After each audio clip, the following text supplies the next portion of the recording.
the fundamental theorem of calculus.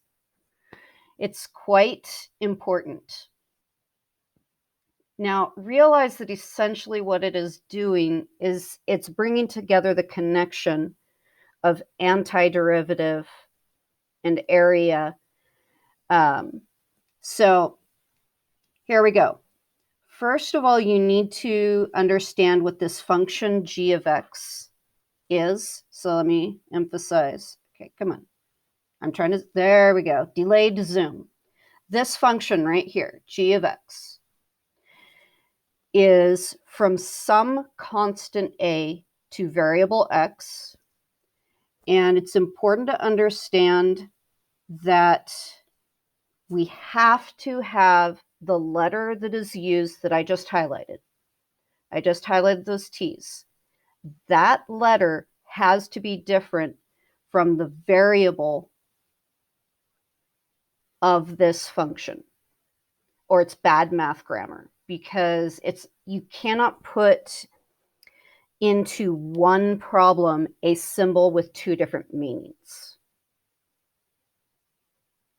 And sometimes they will call what I highlighted in yellow, whatever shows up there, sometimes I've seen it called the dummy variable. It's a placeholder. Doesn't matter what's sitting there. It's just a placeholder, and you're going to be plugging things into it.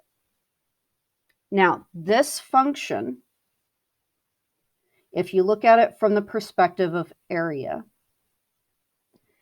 is looking at the area from a specific number to a variable x position. So you want to picture this vertical line moving. So first we have only this much area. Then we take it farther, we've got more area. So the x variable is the input variable of this function. And it is telling you where to end finding the area.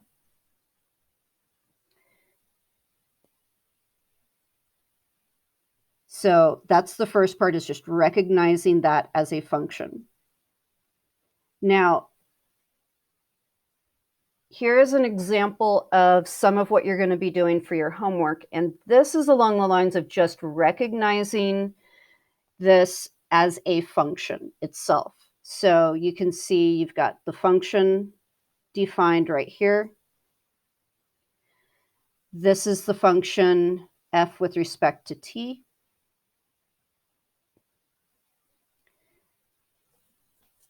And if you are asked to find g of 0, then according to how g is defined, you are going from 0 to whatever number is here and putting it in for the variable. And I'm going to write it in just a second.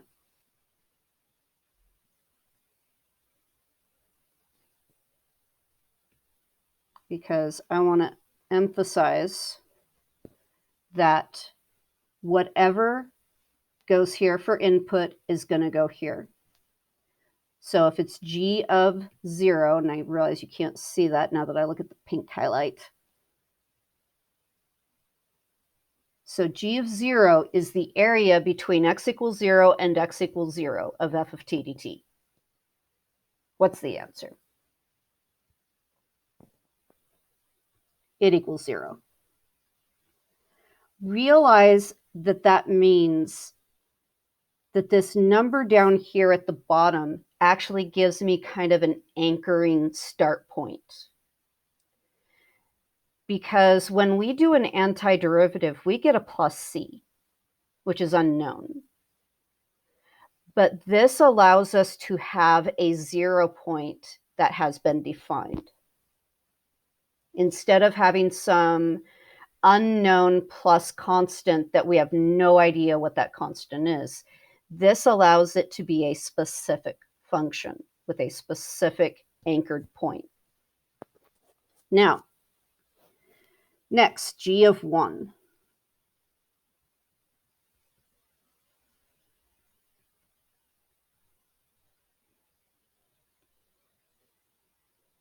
So whatever the input variable is, that number goes here on the integral. And what is the area from 0 to 1? Yep, you already got it. Or, wait, hold on. It's a 1 by 2. It's a 1 by 2 triangle. There you go, yeah. So 2 and then divided by 2. So we get an answer of 1. And then one more, g of 2.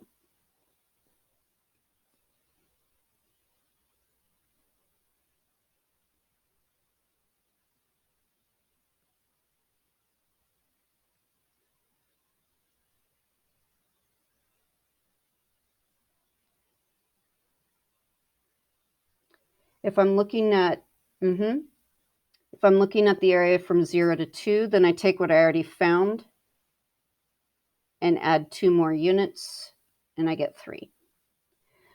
So with looking at these 3 numbers, can you see how this is a function? These are just 3 specific answers for 3 specific x coordinates. But that vertical line, this vertical line, moves along the curve within its domain.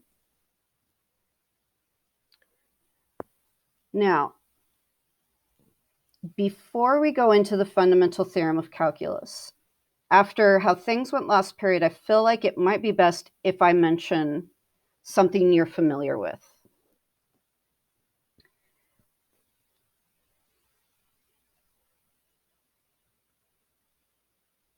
What is this number equal to?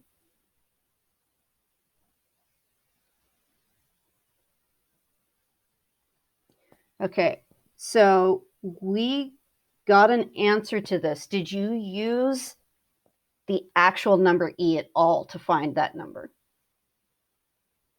And that's what I want you to keep in mind before we go into the first part of the fundamental theorem of calculus. And that is, what does it mean when you bring 2 opposite operations together? It means that you end up not doing either of them.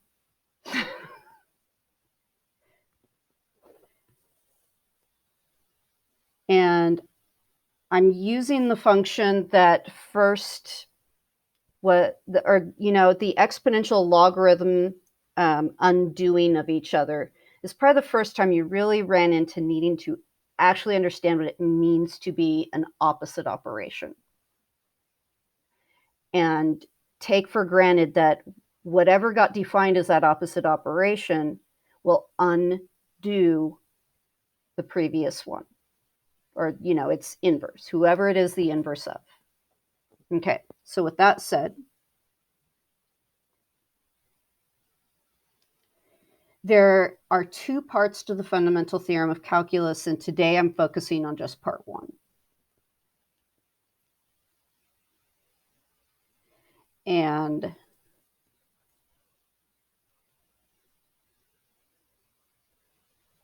what I have written underneath it is a presentation of the equivalent statement.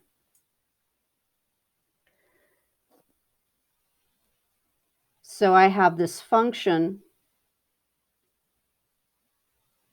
that is the integral from some number to a variable x. I want to find the derivative of that function. So right here, this is saying exactly the same thing. It's saying take the derivative of this integrated function. And the integrated function is from some constant to the variable x. Because the integral is antiderivative, then taking the derivative of the antiderivative puts us right back where we started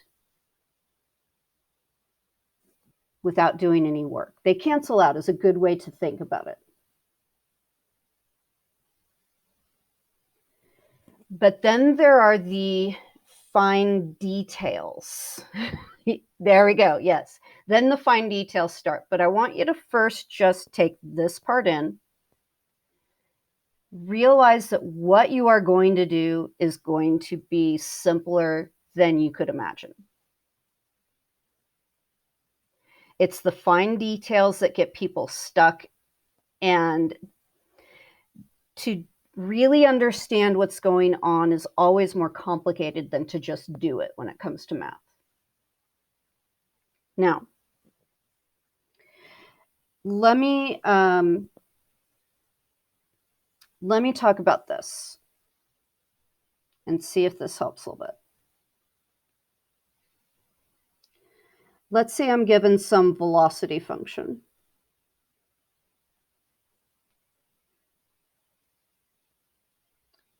And it's based on some free-falling object off a cliff.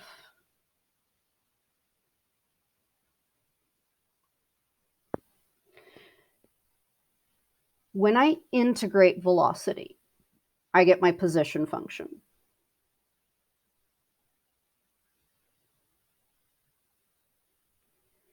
But I have some unknown constant. Now, when I go to create a specific function for my position function with respect to time, I need to know what is considered to be level 0. Level 0 could be the top of the cliff. Level 0 could be the bottom of the cliff. And depending on where you choose 0 to be, you're going to get a different unknown constant c. But everything that you do is relative to where the 0 position has been defined. I will have two different functions if I define 0 position to be here versus here. They will be off by a constant, but everything that I do is relative to that choice. My function is based on that. So if I base it on this, then say the top of the cliff is 200 meters. This is positive 200. But if the top of the cliff is 0, then the ground level is maybe negative 200. And we could go even farther and talk about how we can choose which direction to be positive versus negative, but we're not going there. That's going too far for what we need to do. Yeah, you can make 0 level be sea level. You could make it be anything you actually want, as long as you know that's where 0 is considered to be. And every number that you get for your position, you understand is relative to what you thought was 0. Now, what is the derivative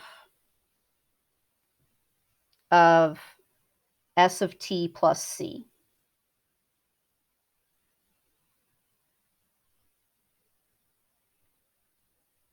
What is the derivative of position? It just goes right back to velocity. What happened to the plus c?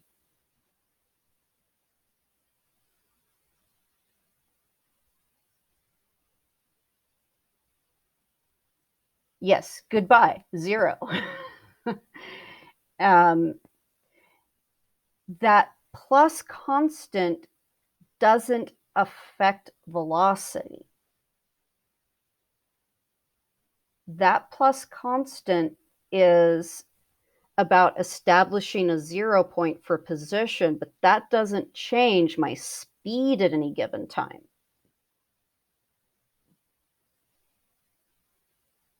It just, that plus c is there for looking at my position based on some 0 position point. But the velocity function I get doesn't care where the 0 position is at. It's just how fast am I going at this time. So we lose this bit in the mix. Now, coming back over here, this number is basically orienting you to a 0 position.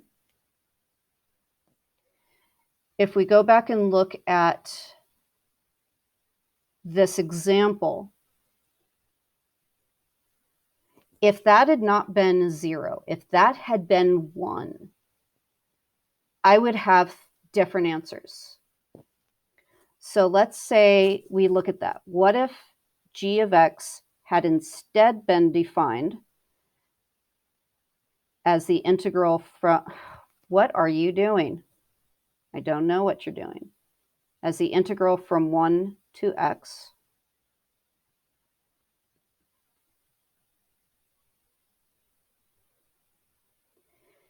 then that would change these starting points.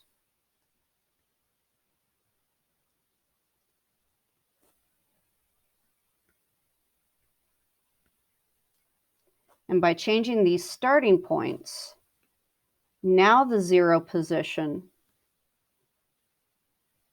happens when x is 1. For 2, I'm going forward from 1 to 2, and the area that I'm getting is 2 units. But for 0, I have to go backward. I have to go backward from 1 to 0. So essentially, that's when I have that negative width. So I'm actually getting negative the area of 1. So realize that your function values of this integral function are relative to this number a that we start at.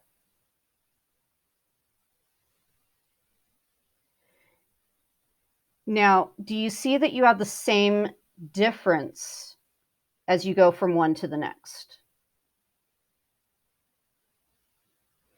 So the only thing that's being affected by a different a number is where we put 0.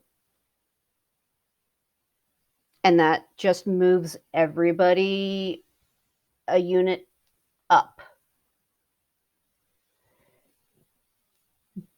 But when it comes to taking a derivative, we lose that unknown constant. That constant has no effect on speed.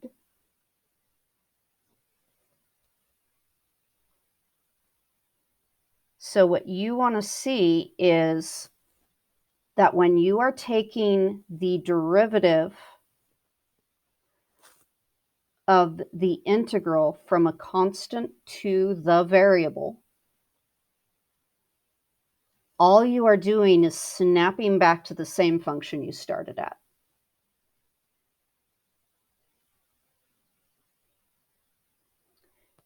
Now, some additional questions that people were bringing up were like, what role does dt play in this? And part of the problems that we run into with not understanding what's going on in the formulas is that they are coming from formulas. We look for shortcuts through formulas. The shortcuts are easier to use, but there's a loss of meaning with that shortcut. We lose the meaning of that differential when we don't go through the whole sigma limit process. And we want to realize, where was my picture? Yep.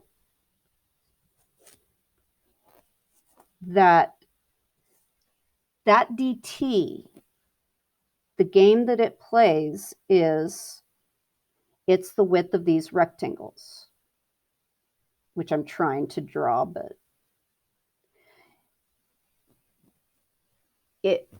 if we just added f of t over a bunch of times, all I would get is a very long distance of f. But if I want area, I better multiply by some width.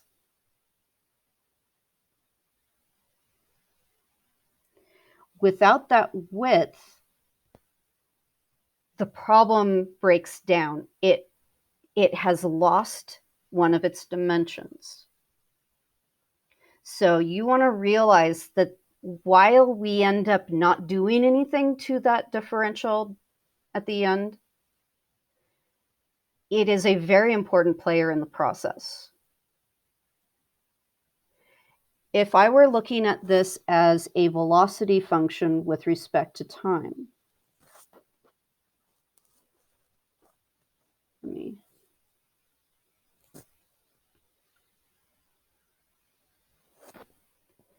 to go from velocity to displacement, I have to multiply by a time component.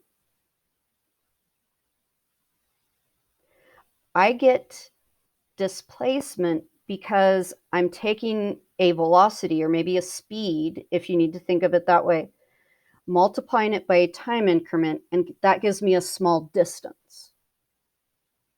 But without the time increment, there is no distance.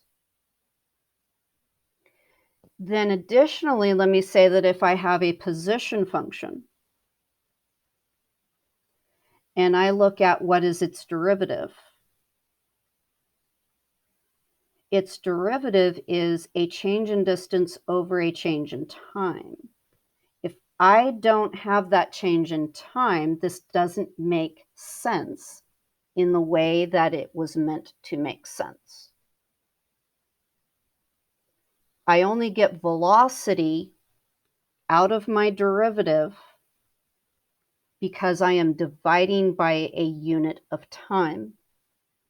Therefore, I can only go from velocity to position by multiplying by a unit of time. But when we use the rules to solve an antiderivative, we lose that aspect because we're just using memorized formulas. We're just spitting stuff out.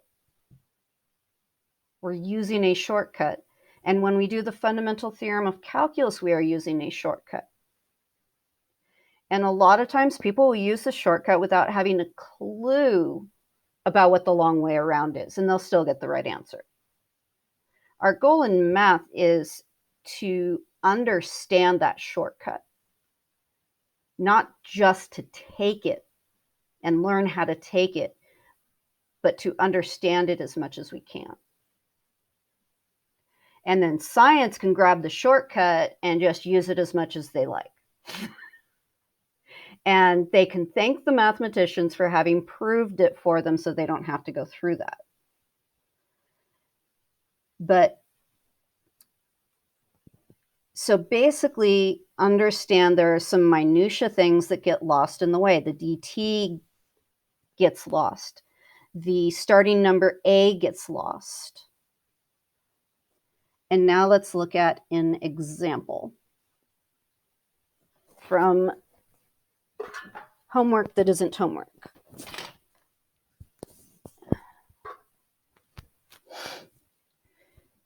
So your homework is going to say, use part 1 of the fundamental theorem of calculus to find the derivative of the function.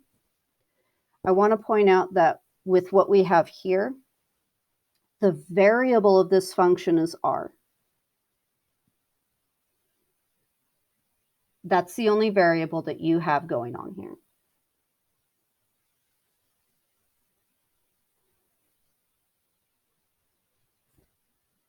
And what you want to realize is this integrand is first being integrated. Variable r is thrown into it. A little plus c is added on. But then I differentiate it.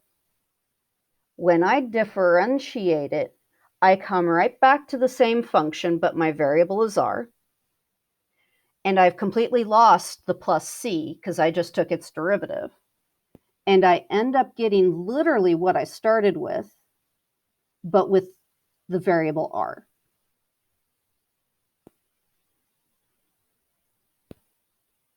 And actually, I just wrote equal to instead of saying g prime, which is ddr of, there we go. Now that equal sign makes sense.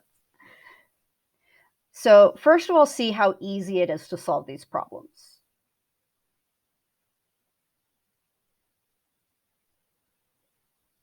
That's the first thing. Yes, that's it. But then some of the problems get harder. This is the first part of the fundamental theorem of calculus. This is what it is saying.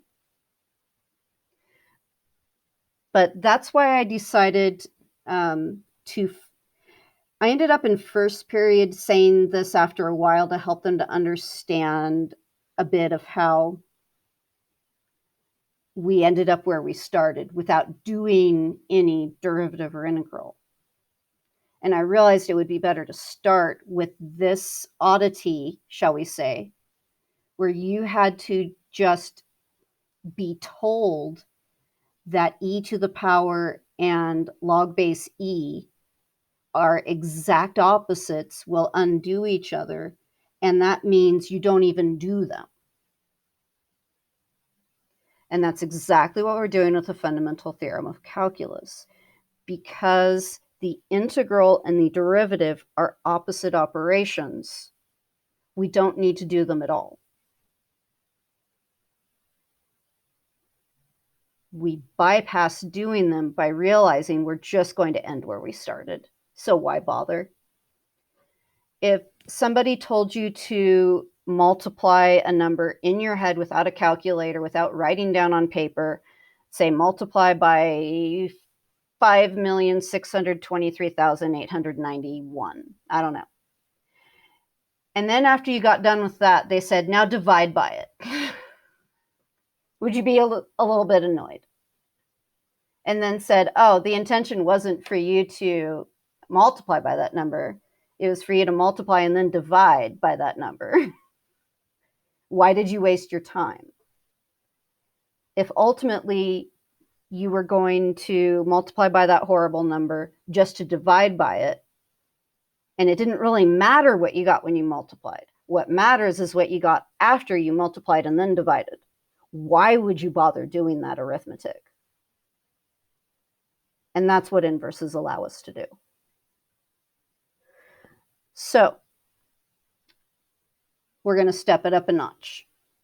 Next problem.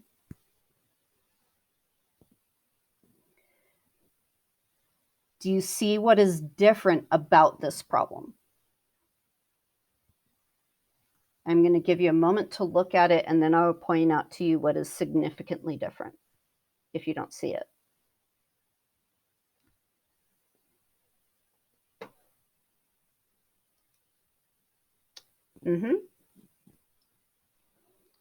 The difference is where that x variable is located. Now, you learned a property last Friday. Do you remember what property I'm talking about?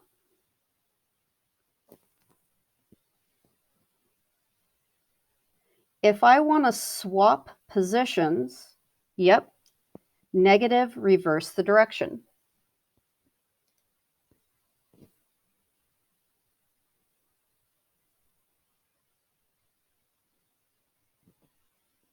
Now, let's take the derivative.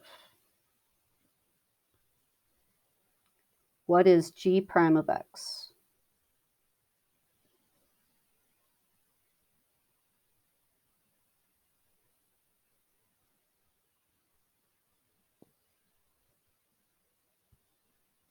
And hopefully what you got was this. That's it.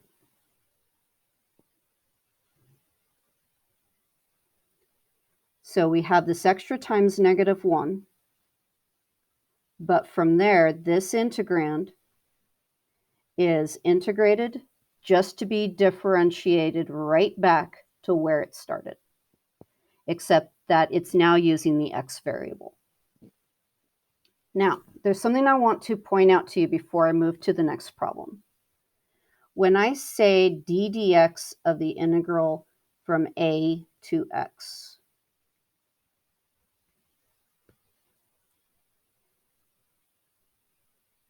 those two match identically.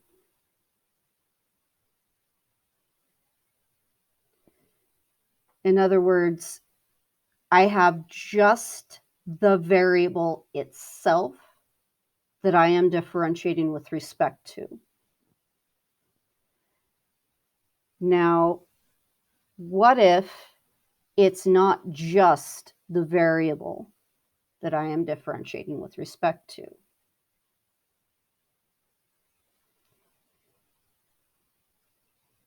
Does this get you thinking about any derivative rules? If I don't get to just plain take the derivative with respect to named variable, I chain rule it. I've got to do implicit differentiation and chain rule it. Are you ready for this? Are you ready? Brace yourselves. So we're going to take the derivative of this function with respect to the x variable. And what we want to see is that if this x squared had been just an x, what would the answer be? If the x squared had been just an x, this would be the square root of 1 plus x cubed. Now, when you chain rule, you look at the derivative answer. That's the derivative of the mommy function. And then what do you do with that baby? You give mommy her baby, and then you multiply by its derivative.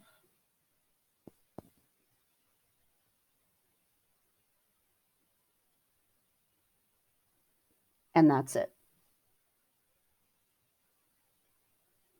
And it really helps a lot if you see it as a chain rule. And what you have to think about is you have to think of this integrand as a formula. It's already the answer to your derivative. It's the derivative of the mommy function, where x squared is the baby function.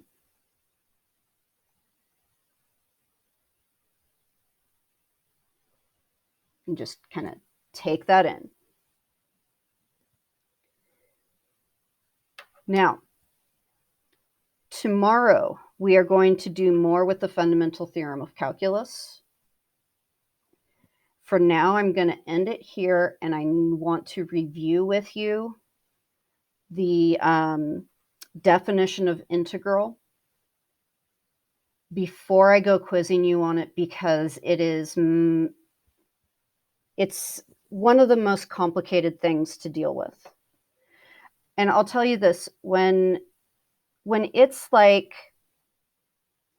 a day before the AP exam, this is one of the things I do not bother going over. If you have not figured it out at that point, it's not worth the precious time of the day before the AP test, because it requires so much thought. This is a problem that you have to contemplate ahead of time, because if it's the day before, there are bigger fish to fry than this. However, this is kind of the ground of everything. But as far as learning how to get through this problem, as far as prepping for a test, this is not easy. So, are you ready? All right. This is a multiple choice problem that I chose not to give you on the quiz.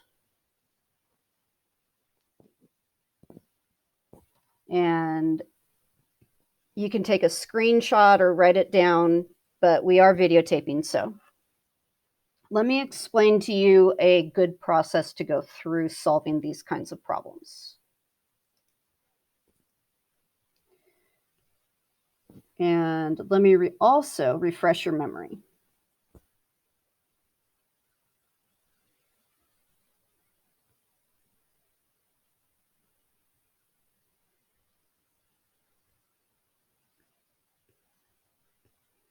Come on. Sometimes the delay just frustrates me.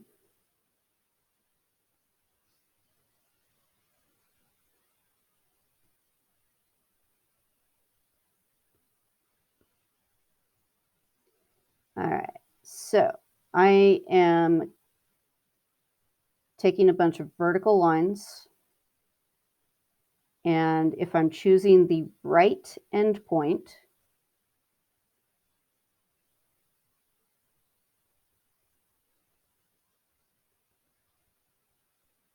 the B is the x sub n if I cut this up into n equal pieces, and I have a starting point A. And whatever the red function that we see represents, I need to plug in first x1, then x2, then x3, all the way on to xn. I need to multiply that by the width of each of these rectangles, which we designate as delta x. And that's what I'm going to see that isn't the limit or the sigma. So let's start with, you need to know the formula for the width. And looking at that picture, can you remember the formula for the width?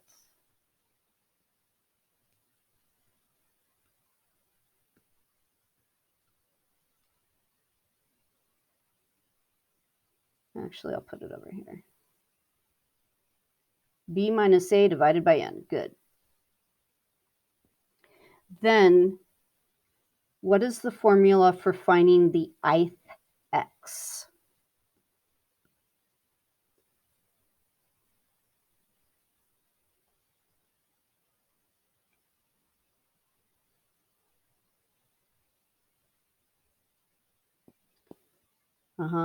A plus, and then I add delta x in I number of times.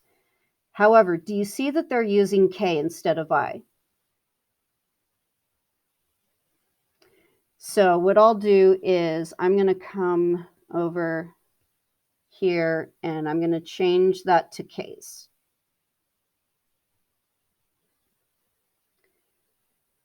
All right. Here we go. Again, this whole piece is this. The easiest thing to spot is delta x. Delta x is always a number, b minus a, divided by n. Do you see what is most likely your delta x? So my suggestion is circle that delta x, because you're going to need to set it aside after you decide that is my delta x.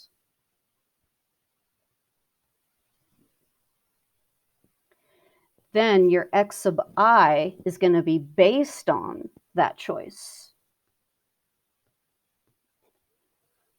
My x sub I is some a number plus that times I, but in this case, I just remembered it's k.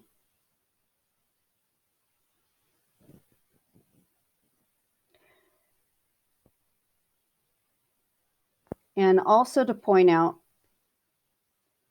if I do use the 8 over n, that means that whatever my starting number is, my final number is that start plus 8.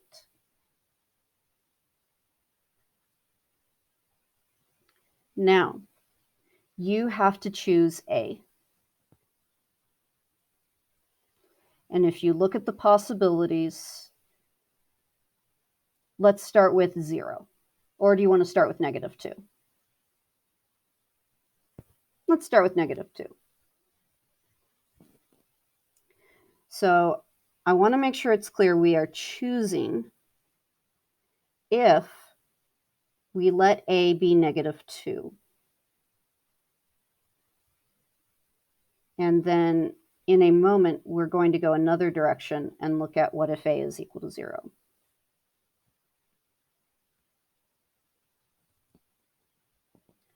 So if A is equal to -2, then I need to find an entire -2 plus 8k over n, and that represents my x.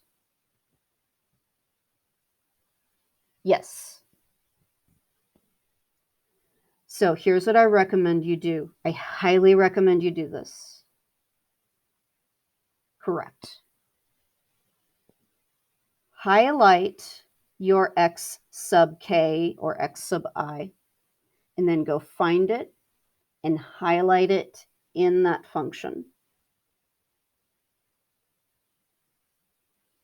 Take what you highlighted, change that to an x. If you have set aside delta x, all that is left is f of x sub I. You just replaced x sub I with x, so what is left?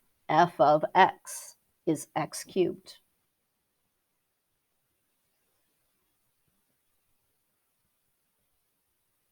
So that means that the integral, based on this choice, is the integral of x cubed from a equals -2 to b is 8 past that.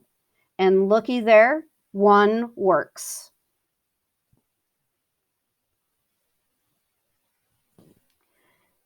Here are my options.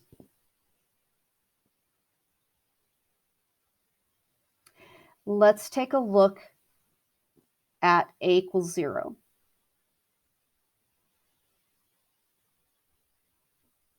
Are you ready? So I'm going to erase in the problem that particular part of the choice. If a is equal to 0, then what is x sub k equal to?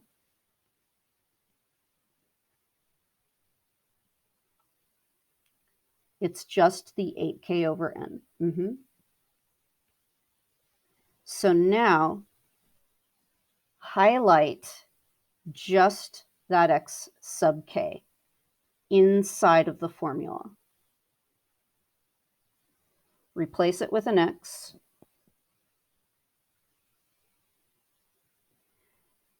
The delta x has been set aside. The rest of it is f of x sub I. You replaced x sub I with an x. There's your function. Your function is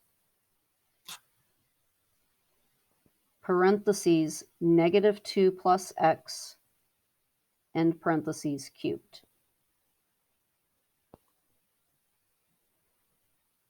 So I make that my integrand. I use my starting a number, and then I use the fact that if delta x is 8 over n, then b is 8 more than that 0, and I have an integral that will find me that same limit. And guess what? There it is. Now, these are your options. Are you feeling troubled?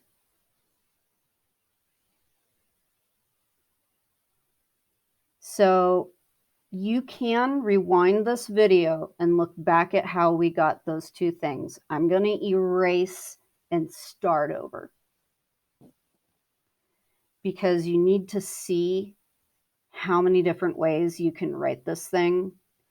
And I should actually add on, this is still just from the viewpoint of a right endpoint, not a left.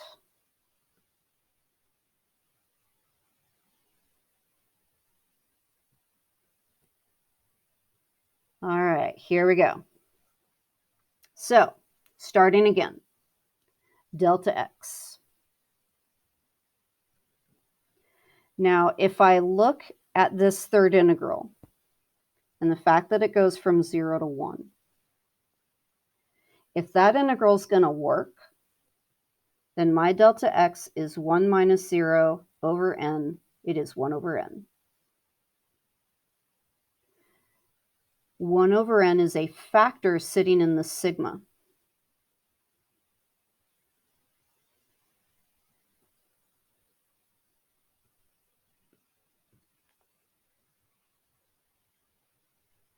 There's delta x. That means that my function f of x sub I is, let me see, what would be a good color to use, because I've already got too much red going on. Oh, how about the light blue color? Yes. So all of this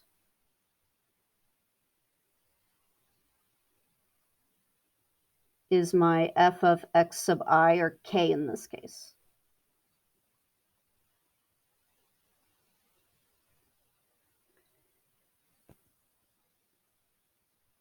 Now, that's delta x. Next is x sub I, or k. Its formula is a plus delta x times k. Well, a has already been chosen. Delta x has already been chosen. So my x sub k is k over n. And now listen carefully to what I recommend you do to get this right. Take your x sub k, highlight it. Go over to what is left over when the delta x has been set aside and find k over n. And every time you see a k over n, highlight it. Replace those highlights with x's.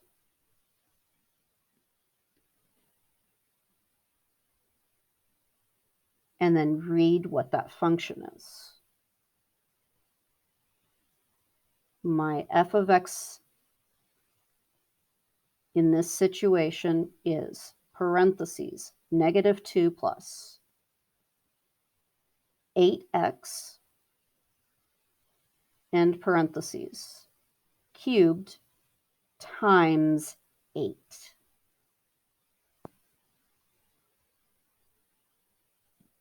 And that is exactly what the integrand is in this situation.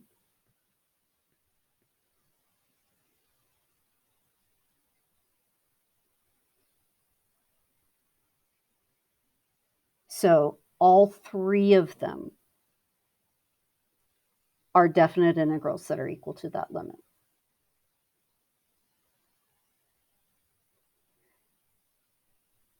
While this, for some people, may be a fun game, a fun puzzle to play with, you can see that this can get really complicated when you're dealing with multiple choice. In a free response setting, it's actually, in a way, easier. You don't have to pick a particular way to do it. You just have to do it in a way. But when it's multiple choice, you have to look at the ways that they chose to go about it and realize that you can choose different delta x's based on different constant multiples. You can choose different a starting points.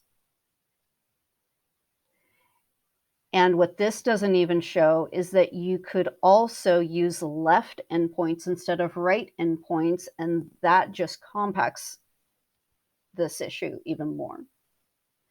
These are not the easiest problems. But before I throw this to you in a quiz, I want to make sure to go over it a bit more. I don't feel like it's a good idea to throw this quiz on you today. Let me see. Oh, yeah. Yeah. I think it was kind that they didn't put 1 and 2 only to trick us. In fact, usually AP problems are A through E. These are problems that were never put on an AP exam, but are problems that have been released. I make sure to grab only the problems that are not with the protective symbol that haven't been released yet. So it never made it to an AP test, but that means it's similar to things that they chose to go through with it and put on AP tests. Can't you just rule out the first 3 answers? Yes, I agree. Yeah. If you realize that 2 out of the 3 of them work and you're in the middle of a test, you should just pick D and move on to the next problem and cross your fingers. But since we're not in the middle of a test, I wanted to show you that all 3 of those worked. And what time are we at? We've got 5 minutes, so I can take you through another problem that I have ready.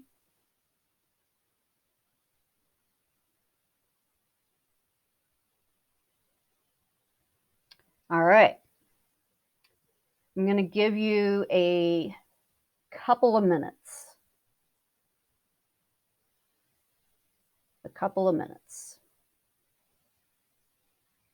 See if you can, how far you can get.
Okay, I'm going to get started because otherwise many of you are going to want to bail when it turns 10:50, whether I'm done or not. And I don't blame you. So, first of all, when you look at this sigma, do you see what is likely delta x? Do you see that it is very likely to be this 4 over n? It's always some constant divided by n. But when you're doing multiple choice, you get to combine both items. So let me just put down if it is 4 over n. But I want to come over here and let's look at all our possible answers. Based on these possible answers, that is definitely delta x. All of my integrals have a distance of 4 units between their a and their b. So delta x is for sure 4 over n.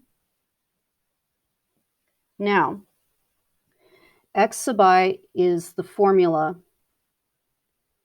Oh, I should do k because it's k again. X sub k is a starting number plus the width, which we just found, k times.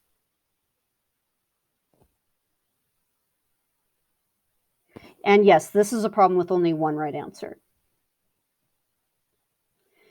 You can see that our options for A are either 0 or 1.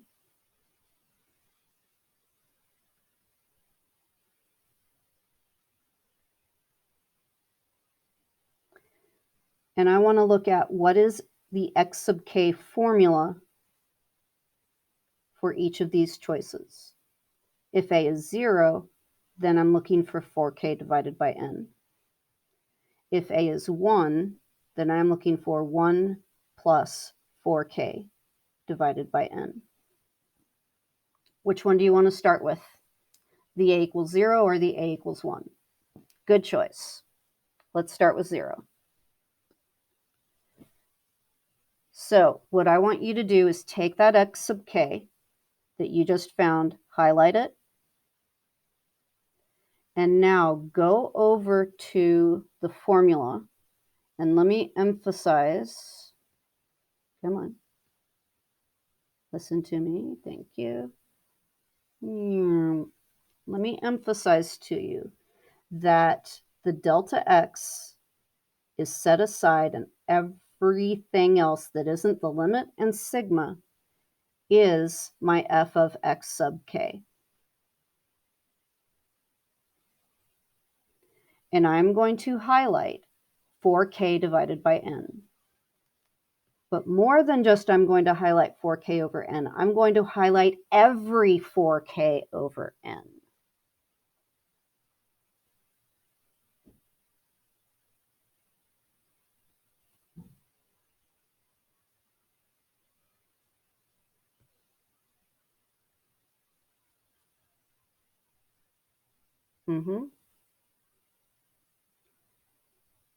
And now I'm going to replace each of those highlights with an x. And I'm going to write what is there based on that being x. So my f of x in this situation is, and let me just kind of rewrite this because it looks a bit messy. This over here is 3 times 4k over n, and then the cosine happens.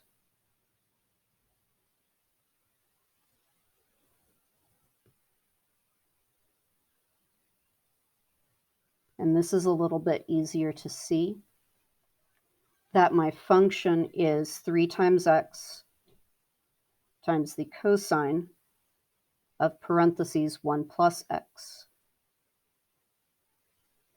So then the question is that the integrand when I have a 0 for a? And the answer is yes. This works. And now I want you to just take a quick moment to see how it doesn't work with the other ones. And now I see that a bunch of people are bailing, and that means that they're not going to understand this. Why is it that A and B aren't going to work?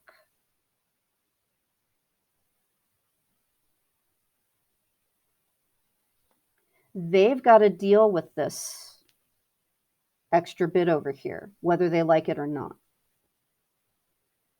And if I choose to use my A being 1, then everywhere that I see a K and an N, I've got an X going on.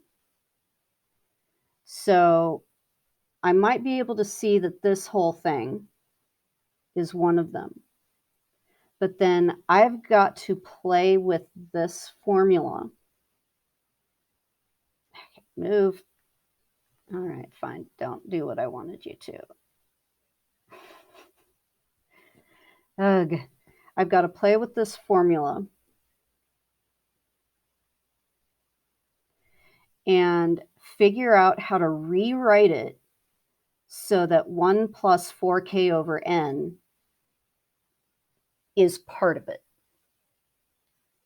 And I need to manipulate this algebra so that I literally am not changing what this represents. Now, do you see that this means a lot of work, first of all? And I've got to figure out what I need to, is there just something single that I can multiply in there, or is this more complicated than that? Can you see that these two are completely insufficient For the algebra, I'm going to have to go through,